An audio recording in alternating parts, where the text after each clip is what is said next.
Start. अपीलार्थी की दो पत्नियां थीं पूर्णब्रह्म।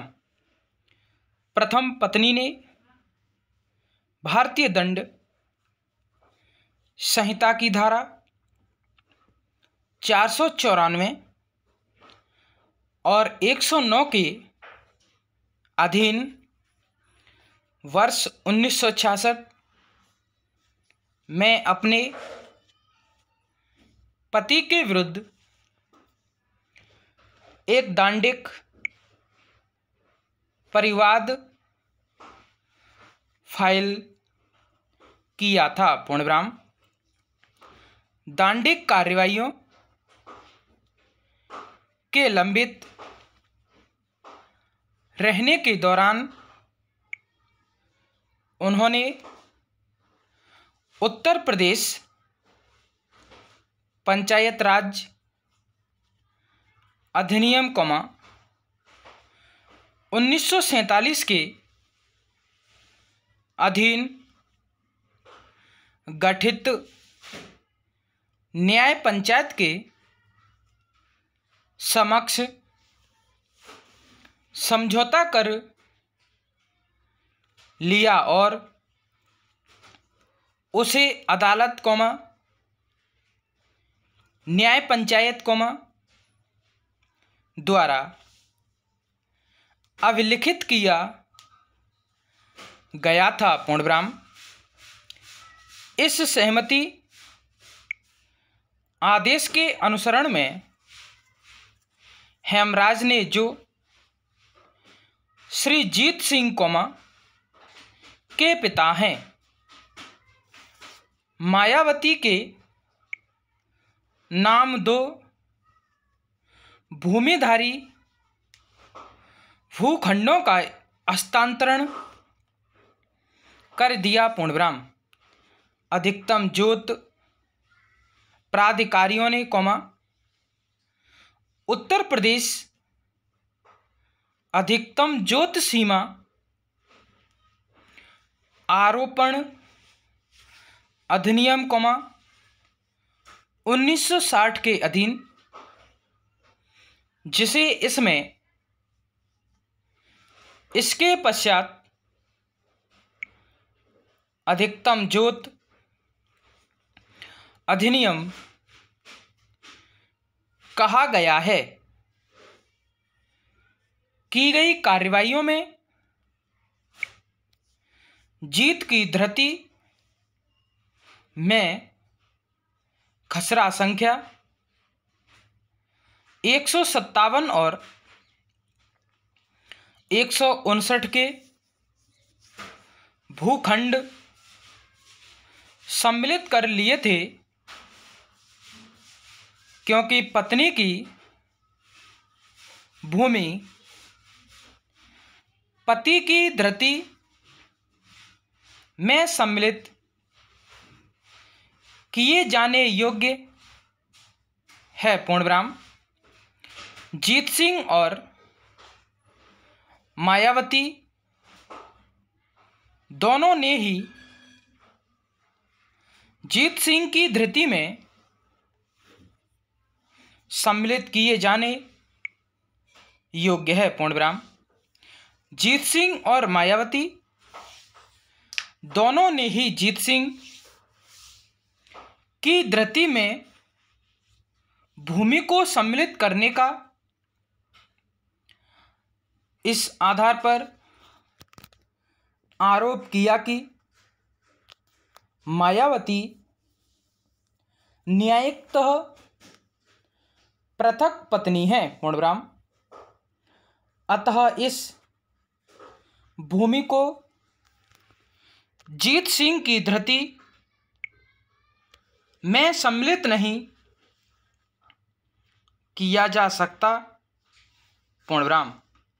अधिकतम जोत अधिनियम के अधीन विहित प्राधिकारी ने इन दलीलों को नामंजूर कर दिया पूर्णब्रह्म। जीत सिंह और मायावती दोनों ने ही जहाँ तक अपीलार्थी के विद्वान अधिवक्ता द्वारा उठाए गए तीसरे बिंदु खास की बरामदगी संबंधी का प्रश्न है, इस संबंध में यह कहना उचित होगा कि मृतका की मां घटना स्थल के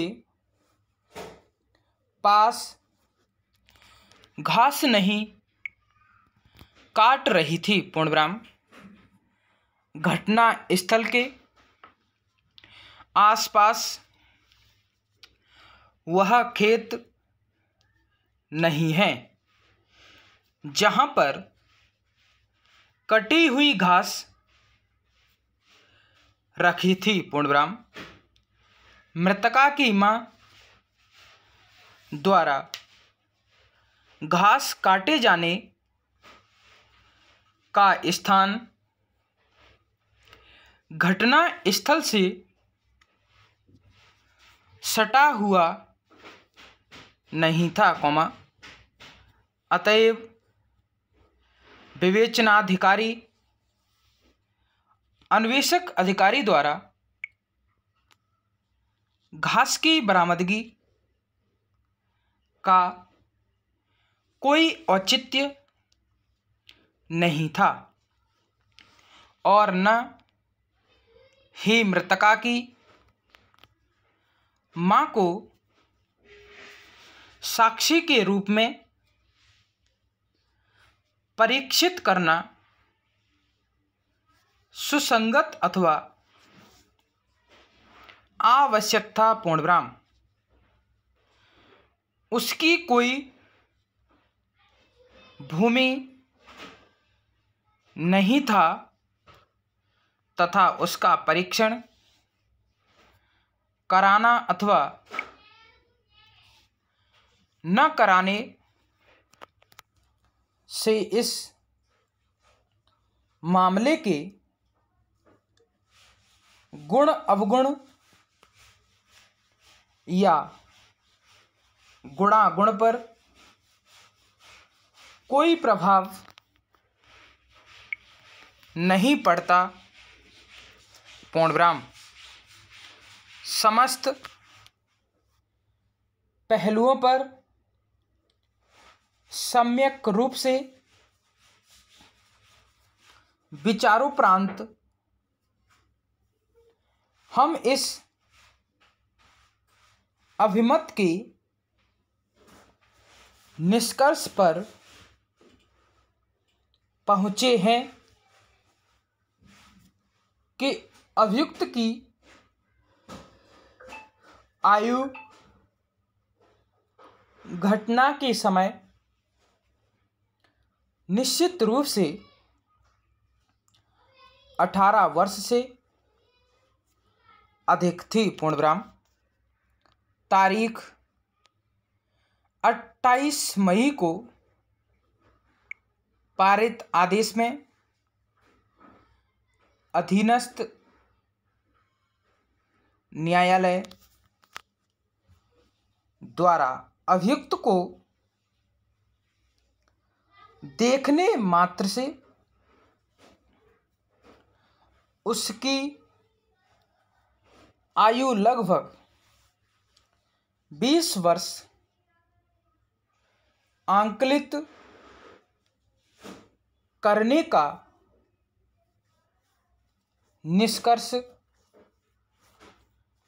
पूर्णतया उचित है। पूर्णविराम। अतः विद्वान अधिवक्ता का यह तर्क निरस्त